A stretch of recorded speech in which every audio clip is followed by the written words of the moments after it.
A shock by-election has been triggered by the death of ACT Port Waikato candidate Neil Christensen. That's over and above the prospect of a second general election raised by the National Party in case they can't strike a deal with New Zealand First and ACT. Political editor Jenna Lynch explains. Making a late break for the line, Chris Hipkins absolutely going for it. The clock is running down. 5 more days to go. The World Cup of New Zealand politics drawing to a close. They're actually quite heavy. Every play must be perfect.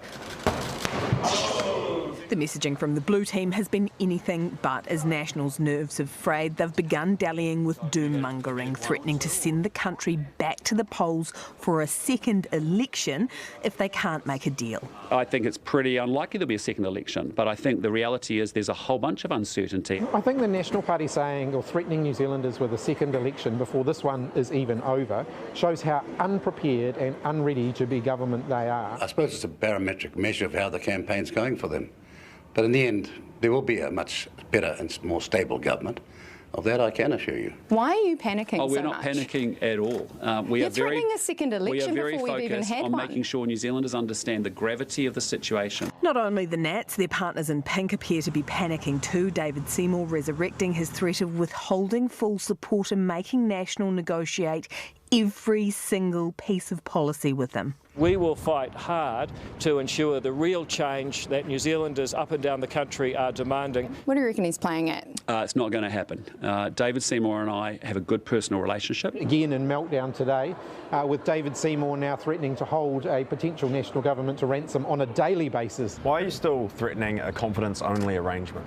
Oh, I'm actually not. As his potential partners hit the panic button, enter the unlikely stability merchant, Winston Peters. Be assured, there'll be no second, another or early election after October 14.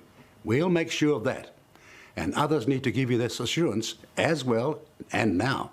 So stop behaving like childish schoolboys and start acting like adults. This unedifying spectacle this close to an election is a bit of a taste of what New Zealanders could expect if Christopher Luxon becomes Prime Minister. Hipkins hoping the hysteria will lead to a shock red result come Saturday. I think we're going to see our numbers going up, on Saturday night. Scooping up the final votes is becoming increasingly difficult for everyone. Appreciate it. Appreciate it very much. I've not voted for you. You're heading out to vote, are you?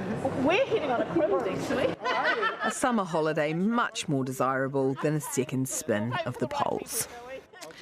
Well, kia ora, Jenna. So voters in Port Waikato are heading back to the polls either way. Yeah, an unprecedented quirk of democracy here. The ACT Party candidate Neil Christensen has died, and so the Electoral Commission has ruled that no matter the outcome of the vote in that seat, there will need to be a by-election to elect a local MP. For Port Waikato voters, still go and vote. The party vote still counts, but their vote will be counted at the by-election, which the date is still yet to be set for.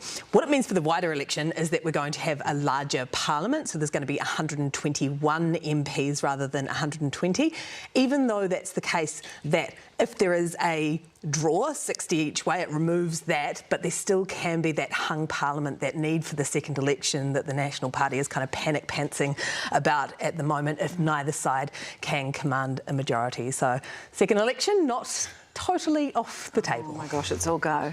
Jenna, thanks so much.